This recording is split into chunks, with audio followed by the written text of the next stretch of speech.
नमस्कार दोस्तों, मेरा नाम है अंकित और मैं आप सभी का अपने YouTube चैनल पे स्वागत करता हूँ। दोस्तों, आज के वीडियो में हम बात करने वाले हैं बॉडी फैट के ऊपर। उसके साथ साथ हम जानेंगे कि बॉडी में फैट कितने टाइप की होती है, बॉडी फैट स्टोर क्यों करता है, बॉडी में फैट के परसेंटेज कितने होने चाहिए और उसके साथ साथ हम बॉडी फैट को कंट्रोल में रखने के लिए कैलोरी इन कैलोरी आउट का फॉर्मूला जानेंगे। तो चलिए दोस्तों, सबसे पहला क्वेश्चन जानते हैं कि बॉडी फैट होता क्या है। देखिए, फैट एक बहुत सारे मॉलिक्यूल्स का कलेक्शन है जिसको हम ट्राइग्लिसराइड बोलते हैं। अब दूसरा क्वेश्चन ये आता है कि ये ट्राइग्लिसराइड क्या है। ट्राइग्लिसराइड और कुछ नहीं, लेकिन जब 3 फैटी एसिड्स के मॉलिक्यूल एक ग्लिसरॉल के साथ मिल जाते हैं तो वो एक ट्राइग्लिसराइड बनाते हैं और इससे बहुत सारे ट्राइग्लिसराइड मिलके एडिपोज टिश्यूज में स्टोर होते हैं जिसको हम बॉडी फैट कहते हैं। देखिए, मोस्टली बॉडी में 3 तरह के फैट सेल्स पाए जाते हैं। एक होते हैं व्हाइट फैट सेल्स, दूसरे होते हैं ब्राउन फैट सेल्स और तीसरे होते हैं बेज या ब्राइट फैट सेल्स। देखिए, जो व्हाइट फैट सेल्स है वो ज्यादातर एडल्ट्स में स्किन के नीचे या फिर इंटरनल ऑर्गन्स के आसपास, जिसको हम नॉर्मली फैट या चर्बी के तौर पे जानते हैं, वहां पे पाया जाता है। जो ब्राउन फैट सेल्स है वो ज्यादातर छोटे बेबीज में पाए जाते हैं, हालांकि थोड़ी बहुत मात्रा में ये एडल्ट्स में भी पाए जाते हैं उनके नेक और शोल्डर्स एरिया के आसपास। और जो बेज या ब्राइट फैट सेल्स है उसके ऊपर अभी भी बहुत सारे रिसर्च हो रहे हैं, लेकिन ज्यादातर ये माना गया है कि वो सेल्स फैट को स्टोर करने की जगह फैट को बर्न करने के लिए ज्यादा हेल्पफुल है। अब हमने फैट सेल्स के ऊपर तो बात कर ली।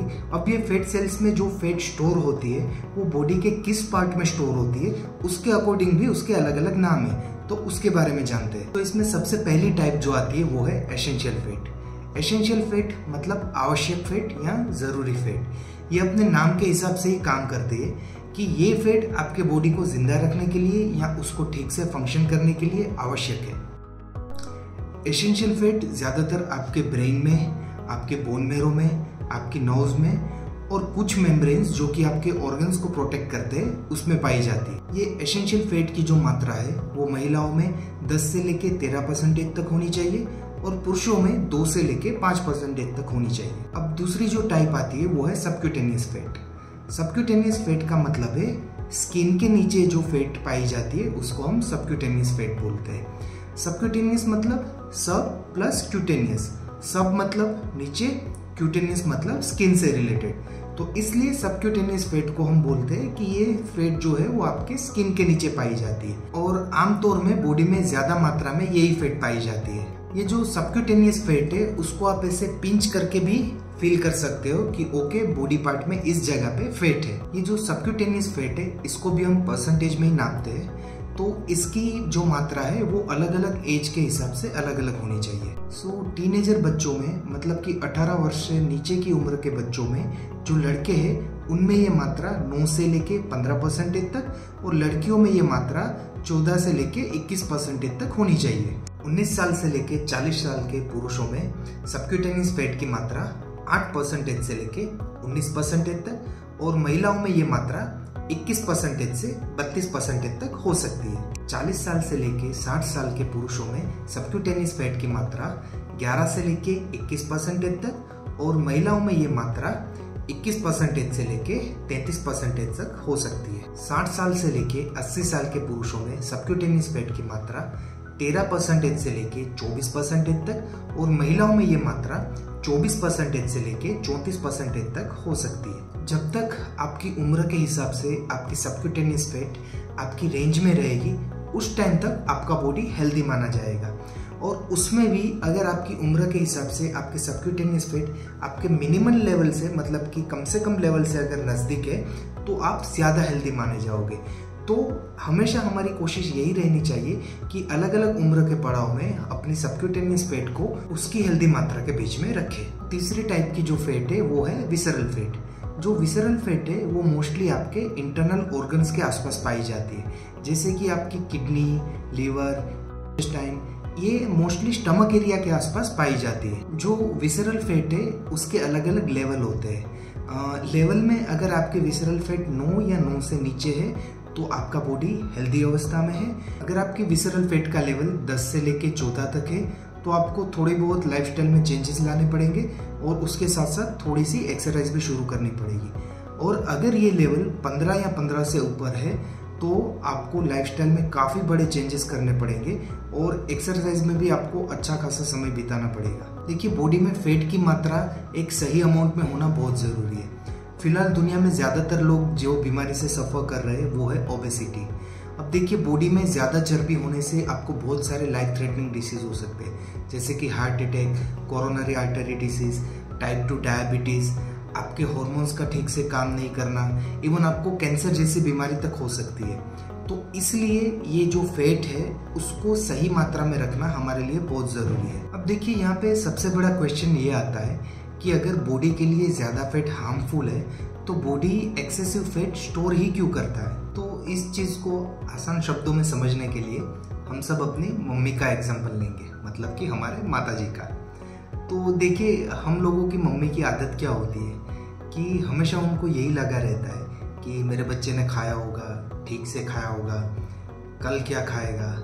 या फिर हम जब भी घर से कई बार दूर जाते हैं या फिर कई बार कोई ट्रिप के लिए जाते हैं तो हर जगह पे खाना तो हमें मिल ही जाता है, हर किस्म का खाना मिल जाता है। लेकिन मम्मी को क्या लगता है कि बच्चा जा रहा है घर से दूर और उसको वहाँ पे कुछ भी खाना नहीं मिलेगा, तो वो ढेर सारा खाना घर से पैक करके देते हैं। तो सेम अपने बॉडी की भी आदत है, वो भी अपने मम्मी की तरह ही सोचता है कि इसको अगर कल खाना नहीं मिला तो, अगर इसने ठीक से खाया नहीं तो, और अगर इसने खाना बंद कर दिया तो बॉडी की ये जो पैटर्न है उसके कारण क्या हो रहा है कि बॉडी जब भी हम खाना खाते हैं तो उसको जितनी कैलोरीज की ज़रूरत होती है उतनी तो वो बर्न कर देता है उस टाइम पे।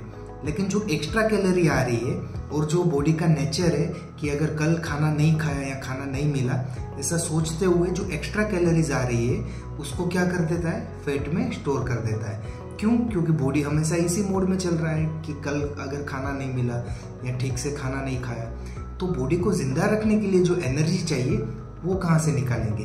तो इसलिए बॉडी हम जब भी खाना खाते हैं उसमें से जो एक्स्ट्रा कैलोरीज आती है उसको फैट पे स्टोर कर देता है, ताकि अगर दूसरे दिन या समझो कुछ टाइम तक हम खाना ना खाए तो वो फैट में से एनर्जी कन्वर्ट करके बॉडी का मेटाबॉलिज्म है या बॉडी की जो रेगुलर एक्टिविटीज है उसको कर सके। तो इसलिए बॉडी क्या करता है कि हम जब भी खाना खाते हैं उसमें से जितनी कैलोरीज उसको चाहिए उतनी यूटिलाइज कर लेता है, बाकी की जो एक्स्ट्रा कैलोरीज बॉडी में आ रही है उसको वो फैट के तौर पे स्टोर कर देता है, ताकि अगर कल जाके हम खाना ना खाए या कुछ समय तक बॉडी को भूखा रखे तो उसकी जो इंटरनल प्रोसेस है बॉडी की, उसके लिए जो एनर्जी चाहिए वो फैट में से कन्वर्ट करके यूज कर सके। तो सबसे बड़ा क्वेश्चन यहाँ पे ये आता है कि हम तो टाइम टू टाइम खाना भी खा लेते हैं, दिन में 3 बार खा लेते हैं, ऐसा भी नहीं है कि हम बॉडी को लंबे टाइम तक भूखा रखते हैं या हमें खाना नहीं मिल रहा है, तो फिर बॉडी ये फैट स्टोर क्यों कर रहा है। तो ये जानने के लिए हमें जाना पड़ेगा आज से कुछ हजारों साल पीछे, मतलब कि हम जब पालियोलिथिक युग में थे यानी कि पाषाण युग में थे, उस टाइम पे हम लोग अपने खाने की रिक्वायरमेंट कैसे पूरी करते थे ये जानना पड़ेगा। देखिए, इंसान भी अल्टीमेटली जानवर में से ही इवोल्व होके बना है। इंसान आज जो है जिस तरीके से हम दिखते हैं तो वो भी हम जानवर में से ही इंसान बने हैं। तो पालियोलिथिक युग में जब इंसान इतना इवोल्व नहीं हुआ था, मतलब कि खाना पीना जो भी आज हमें मिल रहा है इतना इजीली, उस टाइम पे जब इतना इजीली नहीं मिल रहा था तो इंसान एक ही चीज के ऊपर डिपेंडेंट था खाने के लिए, वो था हंटिंग, मतलब के शिकार करना। अब देखिए, हंटिंग या शिकार एक ऐसी चीज है उसमें रोज के रोज आपको खाना मिल जाएगा, इसकी कोई गारंटी नहीं होती। ठीक है, आप एक दिन शिकार करने के लिए गए, आपको उस टाइम पे शिकार मिला, खाया, दूसरे दिन गए कुछ भी नहीं मिला, आपको भूखे पेट भी वापस आना पड़ा। तो इस टाइम पे बॉडी ने एक आदत डेवलप कर ली कि जो खाना मिल रहा है उसमें से जितनी कैलोरीज चाहिए उतनी ही यूज करो, बाकी की जो एक्स्ट्रा कैलोरीज अपने अंदर आ रही है उसको फैट के तौर पे स्टोर कर दो, ताकि अगर दूसरे दिन खाना नहीं मिले, तीसरे दिन खाना नहीं मिले, तो जो फैट में एनर्जी स्टोर्ड है उसको फिर से ग्लूकोज में कन्वर्ट करके हम अपनी जो इंटरनल एक्टिविटीज है, बॉडी की जो इंटरनल एक्टिविटीज है, या फिर बहुत सारे सिंपल जैसे एग्जांपल लेते हैं कि अपने दिल का धड़कना है, दिमाग का चलना है, किडनी में ब्लड का फिल्ट्रेशन हो रहा है, लिवर अपना काम कर रहा है, ये सब इंटरनल एक्टिविटीज बोलते हैं। तो इसको बॉडी चालू रखने के लिए उस टाइम पे फैट में जो एनर्जी स्टोर करी है उसको कन्वर्ट करेगा ग्लूकोज में, और फिर ये जो भी एक्टिविटीज हो रही है उसको पूरा करेगा। तो इसलिए बॉडी ने ये आदत डाली थी कि जो खाना हम खा रहे हैं उसमें से जो एक्स्ट्रा कैलोरीज आ रही है उसको फैट में स्टोर कर दो, ताकि वो जिंदा रह सके और अपनी जो एक्टिविटीज है उसको पूरा कर सके। तो इसीलिए फैट को स्टोर्ड एनर्जी भी बोलते हैं, जिसका यूज हम आपातकालीन समय में करते हैं। मगर आज की लाइफस्टाइल में ये वाला आपातकालीन समय तो आने से रहा। मतलब ऐसा कभी नहीं होगा कि आपको 2-3 दिन तक खाना नहीं मिला, और आज के डेट में ये भी नहीं है कि आपको अपना खाना हासिल करने के लिए शिकार के लिए भागना पड़ रहा है या मेहनत करनी पड़ रही है। आज के दिन पे क्या है, आपने मोबाइल उठाया, 2-3 बटन दबाए, स्विगी जोमेटो, और आपका खाना आपके सामने हाजिर। अब देखिए, बॉडी की जो कैलोरीज को स्टोर करने की आदत थी वो आज भी वैसे की वैसे ही है। आज बदल किया गया है कि हमें खाना बहुत इजीली मिल रहा है, तो जो फैट में से कैलोरीज यूज हो रही थी वो खाने को पाने के लिए वो भी यूज नहीं हो रही है। दूसरा, खाना डेली मिलने के कारण, जो 2-3 दिन तक भूखा रहने के कारण जो फैट में से फिर से एनर्जी में वो कन्वर्ट हो रहा था, वो भी आज नहीं हो रहा है। तो क्या हो रहा है, फैट पाइल अप हो रही है, मतलब एक के ऊपर एक बढ़ रही है, क्योंकि वो यूज ही नहीं हो रही है। अब देखिए, हमने 2-3 बारी बात करी कि फैट यूज नहीं हो रही है, फैट में से फिर से एनर्जी कन्वर्ट नहीं हो रही है। ये चीज जानने के लिए कि किस तरह से खाने में से फैट स्टोरेज होता है और किस तरह से फैट में से लाइपोलिसिस प्रोसेस की वजह से फिर से एनर्जी प्रोड्यूस होती है, ये चीज जानने के लिए एक पूरा अलग से वीडियो बनाएंगे, जिसमें हम कार्बोहाइड्रेट मेटाबॉलिज्म भी समझेंगे और किस तरह से अपना बॉडी खाने को डाइजेस्ट करता है, एनर्जी कैसे यूज होती है वो भी समझेंगे। वो एक अलग वीडियो बनाएंगे पूरा। तो चलिए, ये बात तो हमने कर ली कि बॉडी फैट स्टोर क्यों करता है और कैसे कर लेता है, लेकिन अब जो फैट स्टोर हो चुकी है उसको कैसे निकाले, सबसे बड़ा क्वेश्चन तो यही है। इसीलिए ये वीडियो देखा जा रहा है। तो इसको भी बहुत सिंपल भाषा में समझेंगे। इसको समझने के लिए हमें कैलोरी इन और कैलोरी आउट ये वाला छोटा सा फॉर्मूला समझना पड़ेगा। इस चीज के लिए आपको आपका रेस्टिंग मेटाबॉलिज्म या फिर आपकी मेंटेनेंस कैलोरीज कितनी है वो पता होनी चाहिए। मेंटेनेंस कैलोरीज या रेस्टिंग मेटाबॉलिज्म जानने के लिए ऑनलाइन बहुत सारी वेबसाइट होती है, जिसमें आपको आपका हाइट, वेट, एज ये सब चीज़ें डालनी होती है, और वो आपको आपकी मेंटेनेंस कैलोरीज गिन के कैलकुलेट करके देता है। फॉर एग्जाम्पल, आपका जो मेंटेनेंस कैलोरी है वो तकरीबन 2000 किलो कैलोरीज आया है। तो कैलोरीज इन कैलोरीज आउट का जो फंडा है वो ये है कि आप 2000 किलो कैलोरीज तक आपके बॉडी में जब तक फूड डालेंगे तब तक आपका बॉडी उसी कंडीशन में रहेगा।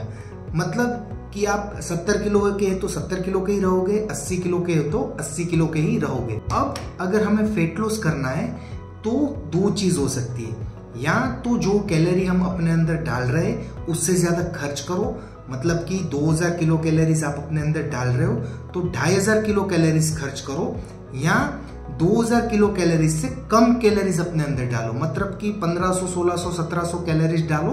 तो रोज आपको जितनी कैलोरीज चाहिए ये वेट को मेंटेन करने के लिए, उससे कम कैलोरीज चाहिएगी। तो वो जो कैलोरी का डेफिसिट क्रिएट होगा उसके कारण आप है वो फैट लॉस अचीव करोगे। अब चलिए, इसको और ज्यादा सिंपल भाषा में समझते हैं। इसको हम अपने सेविंग्स और खर्च करने के एग्जाम्पल से समझते हैं, ठीक है। तो जो हमारा रेस्टिंग मेटाबॉलिज्म या मेंटेनेंस कैलोरी जो हमने आई वो थी 2000 किलो कैलोरीज। अब एक एग्जांपल लेते हैं, ये सिर्फ एग्जांपल है, इतना ज्यादा खर्चा मत करना, कि हमारा रोज का खर्चा 2000 रुपये है, जो कि हमारी मेंटेनेंस कैलोरी है, ठीक है। और हम 2500 रुपये रोज के कमा रहे हैं, मतलब कि हम जो कैलोरीज अंदर डाल रहे हैं वो है 2500, मतलब 2500 किलो कैलोरीज डाल रहे हैं। तो यहाँ पे खर्चा 2000 का है, मतलब रेस्टिंग मेटाबॉलिज्म 2000 का है, तो 500 रुपये रोज के बच रहे हैं, ठीक है। तो 500 रुपये को हम कहाँ पे डालेंगे, सेविंग्स में, मतलब कि उसको आगे जब हमारा अगर पैसा आना बंद हो जाए तो वहां से हम यूज कर सके। सेम बॉडी भी यही कर रहा है, जो 500 कैलोरीज ज्यादा आ रही है उसको कहाँ पे डाल रहा है, फैट में। अब क्या हो रहा है कि समझिए कि कुछ टाइम के बाद हम 2000 की जगह 1500 रुपये ही कमा रहे हैं, ठीक है। सॉरी, 2500 कमा रहे थे, 2000 तो खर्चा था, तो 2500 की जगह 1500 रुपये ही कमा रहे हैं। तो 1500 रुपये आने के टाइम पे क्या हुआ कि खर्चा तो 2000 का चालू ही है, ठीक है। तो अब 2000 का खर्चा पूरा करने के लिए जो 500 रुपये ज़्यादा चाहिए वो हम कहाँ से यूटिलाइज करेंगे, मतलब कहाँ से निकालेंगे। जो 500 रुपये हमने सेविंग्स में डाले थे पहले, जब हम 2500 कमा रहे थे तब सेविंग्स में डाला था, जब बॉडी को ज़्यादा कैलोरीज मिल रही थी फैट में कन्वर्ट करा था। अब हमारा जो इनकम है, मतलब जो खाना है, वो हमने रिस्ट्रिक्ट कर दिया 1500 कैलोरीज पे। कमाई अपनी 1500 पे रुक गई। तो 500 रुपये जो कम आ रहे हैं या 500 किलो कैलोरीज जो कम पड़ रही है बॉडी को सस्टेन करने के लिए, इस कंडीशन में रहने के लिए, वो कहाँ से उठाएगी, जो उसने फैट में स्टोर करके रखी है। और दूसरा एग्जांपल लेते हैं, ठीक है, कि समझिए कि अपना खर्चा था वो 2000 रुपये का, ठीक है। अब खर्चा अपन 3000 रुपये का कर देते हैं, रोज का खर्चा बढ़ गया। बॉडी का रेस्टिंग मेटाबॉलिज्म 2000 का था, समझिए आप वर्कआउट करके, कार्डियो करके, स्ट्रेंथ एक्सरसाइज करके 1000 किलो कैलोरीज और बर्न कर देते। ज़्यादा है मुझे पता है, 500-600 कैलोरी मुश्किल से बर्न कर सकते हैं रोज के सेशन में। एग्जाम्पल लेते हैं, ठीक है, कि वर्कआउट करके, साइकिलिंग वाइकलिंग कुछ भी करके, कार्डियो स्ट्रेंथ सब कुछ मिला के आपने 1000 कैलोरी ज़्यादा बर्न कर दी। 2000 आपकी मेंटेनेंस थी, 1000 आप और बर्न करने लगे। सेम 2000 की बजाय हम 3000 खर्च करने लगे। इनकम तो 2500 ही है, ठीक है, खाना हम 2500 किलो कैलोरी का खा रहे थे, पैसे 2500 आ रहे थे। अब 500 किलो कैलोरीज जो ज़्यादा खर्च हो रही है वो हम कहाँ से यूज़ करेंगे, अगेन जो हमने सेविंग्स में डाली थी या जो हमने फैट में स्टोर करके रखे थे, वहाँ से हम ये पूरा करेंगे जो 500 कैलोरीज की कमी हो रही है। तो आई होप ये एग्जाम्पल से आपको समझ में आया होगा कि बॉडी में कैलोरीज वर्क कैसे करती है। और फैट को अगर आपको कम करना हो तो आप सिंपल यहाँ पे एक चीज़ समझे कि आपको कैलोरी का डेफिसिट क्रिएट करना पड़ेगा। मतलब आपको बॉडी को जितनी कैलोरीज चाहिए उससे कम कैलोरी डालनी पड़ेगी, तब जाके आप अपना फैट लॉस का टारगेट अचीव कर पाओगे।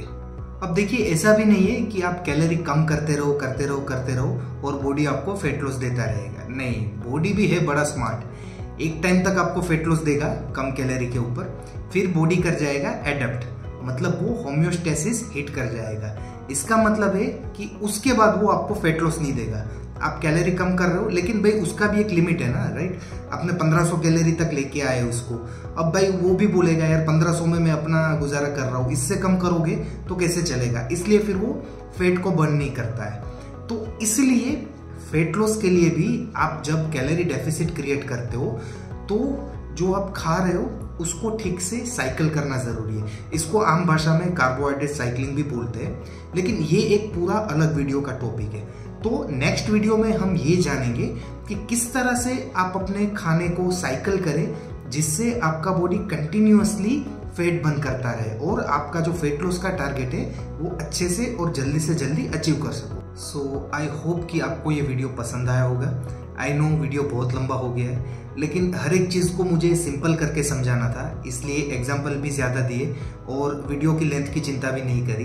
तो अगर आप बोर हो गए हो तो मैं माफ़ी चाहूँगा, लेकिन अगर आपको ये वीडियो पसंद आया तो प्लीज़ इसे लाइक कीजिए। अगर आप चैनल पे नए हैं तो चैनल को सब्सक्राइब कीजिए।